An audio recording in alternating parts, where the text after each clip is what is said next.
Hello everyone, আশা করি তোমরা সবাই ভালো আছো। নতুন আরেকটি গল্প নিয়ে চলে এসেছি। এইবার আমি গল্পে বিভিন্ন ড্রামার ভিডিও ক্লিপ ইউজ করিনি, কারণ সেগুলো এডিট করতে অনেক বেশি টাইম লাগে। সেগুলো কাট করা, এডিট করা অনেক বেশি টাইম সাপেক্ষ ব্যাপার। তো আমার এত টাইম নিয়ে আমি ওগুলোকে কেটে কেটে আমার স্টোরিগুলো সাজাবো।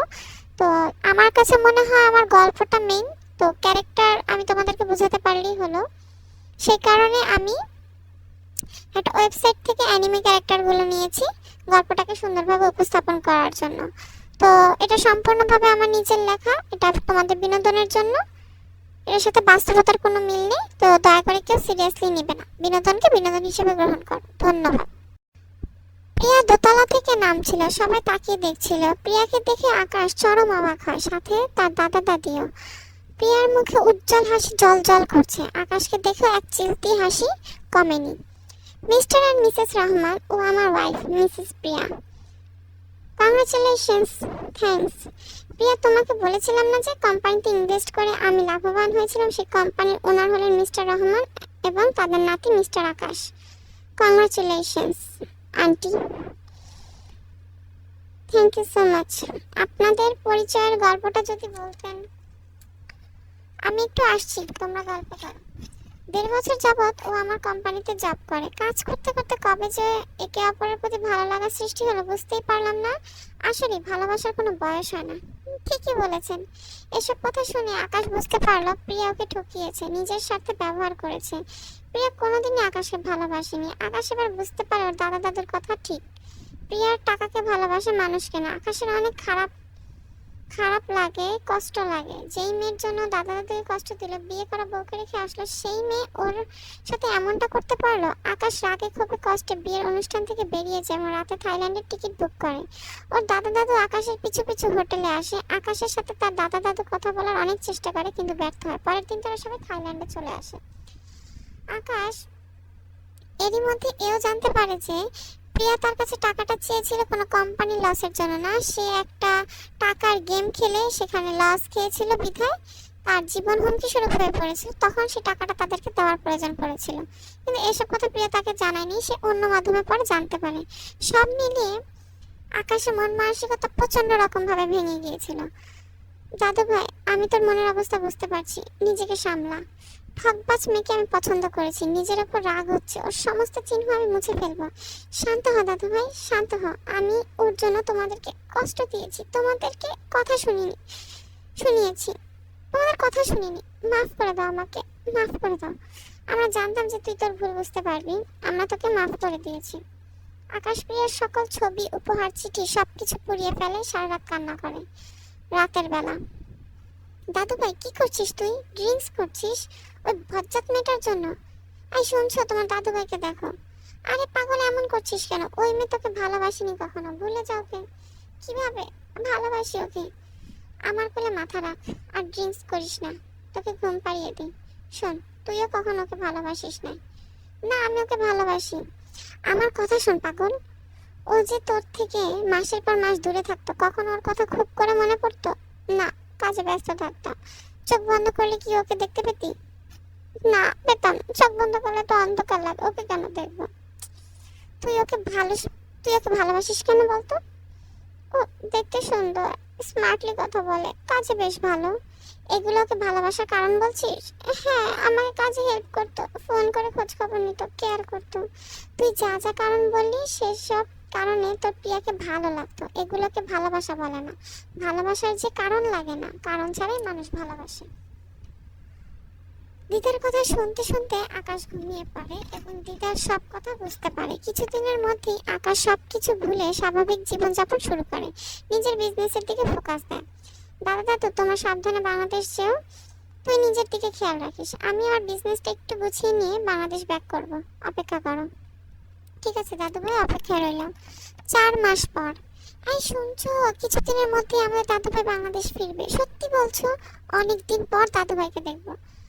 মেয়ে দাদু ভাই ও দিদি ভাইয়ের কথা শুনে খুব খুশি হয়ে যায়, কিন্তু আকাশের কথা মনে পড়তে মন খারাপ হয়ে যায়। ঘরে গিয়ে কাঁদতে কাঁদতে কাঁদতে থাকে। বিকেল বেলা, দাদু ভাই, দিদি ভাই, আমি একটা কথা বলতে চাই। বল। দাদু ভাই আমি কালকে সকালে আম্মু আব্বুর কাছে চলে যাব। কেন হঠাৎ কালকে যাবি? তোর আম্মু আব্বু সুস্থ আছেন তো? হ্যাঁ দাদু ভাই, আল্লাহর রহমতে তারা সুস্থ আছেন। আসলে কি রে দিদি ভাই, আমতা আমতা করছিস কেন বল? আসলে আকাশ তো আমাকে সহ্য করতে পারে না, কিছুদিনের মধ্যেই ও ফিরছে। এসে যদি দেখে আমি এখনো তোমাদের সাথে আছি তাহলে খুব রাগ করবে। আমি চাই না আমার জন্য কোনো ঝামেলা হোক। তাছাড়া ওর ভালোবাসার মানুষ আছে, কিছুদিন পর ও তো সেই মেয়ের সাথেই সংসার করবে। আমার এখান থেকে আর কি হবে? আমি চলে গেলেই সব ঠিক হয়ে যাবে। প্রিয়া যে আকাশকে ঠকিয়েছে বিষয়টি মেঘ জানে না। জানে না বললে ভুল হবে, তাকে জানানো হয়নি।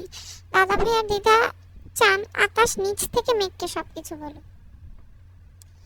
বুঝতে পেরেছি দিদি ভাই, ঠিক আছে, এখন তুই তোর বাড়ি থেকে কয়েকদিন ঘুরে আয়, তারপর তুই এই বাড়িতে আসিস। কিন্তু দাদু ভাই, কোনো কিন্তু না, তোর দাদু ভাইয়ের কথা শোন। বুঝলে গিন্নি, এবার একটা প্ল্যান করতে হবে দিদি ভাইকে আমাদের সাথে রাখা। বুঝলাম, কেমন প্ল্যান করবে? দিদি ভাই তোকে আমি আজকে নতুন একটা পরিচয় দিই। তুই হলি আমার বন্ধুর নাতনি, বিদেশে পড়াশোনা করছিস, কিছু মাসের জন্য বাংলাদেশ এসে আমাদের সাথে থাকবি। দারুণ প্ল্যান, কিন্তু আকাশ যদি বুঝে যায়? আকাশ বুঝবে না, আর মেঘকে চিনবেও না। আকাশ তো মেঘকে চিনেই না। দাদু ভাই আমি এত নাটক করতে পারবো না। তোকে পারতেই হবে, কিছু করার নেই। এসব করে লাভ কি? দিন শেষে অন্য কারণ। তুই এত লাভ ক্ষতি হিসাব করিস না তো, যা করতে বলছি তাই কর।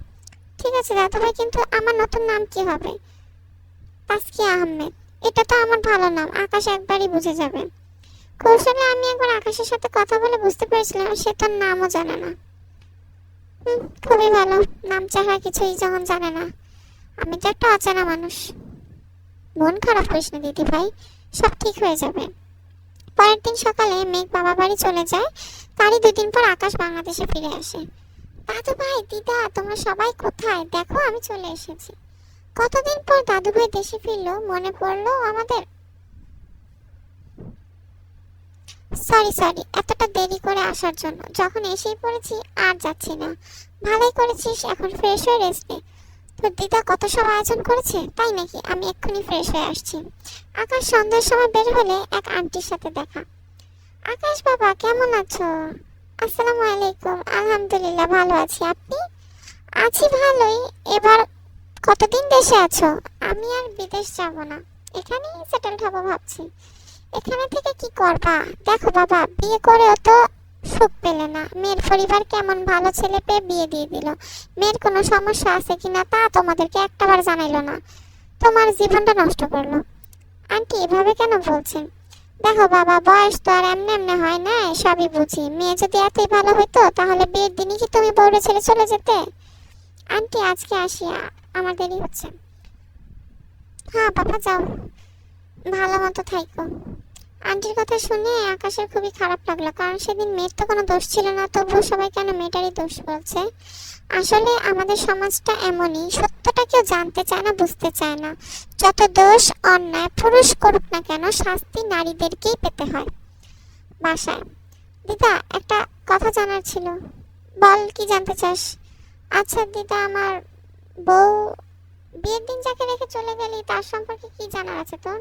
তোর কি মনে হয় ওই মেয়ে এখনো তোর জন্য অপেক্ষা করে বসে আছে?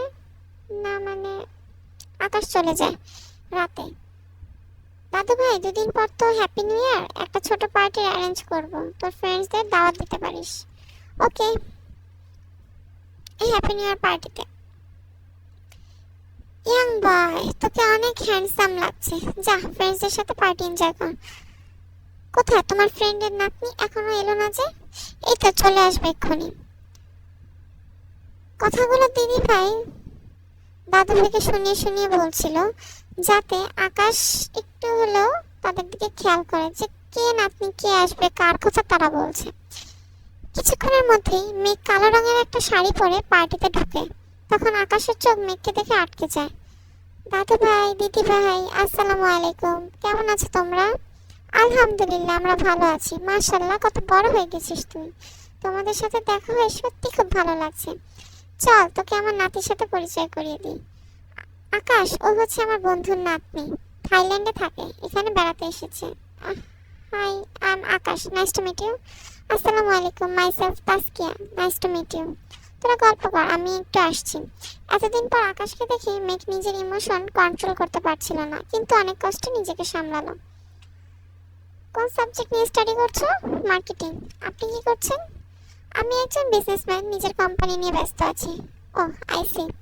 তুমি পার্টি এনজয় করো, আমি দাদু ভাইকে হেল্প করে আসি। ওকে।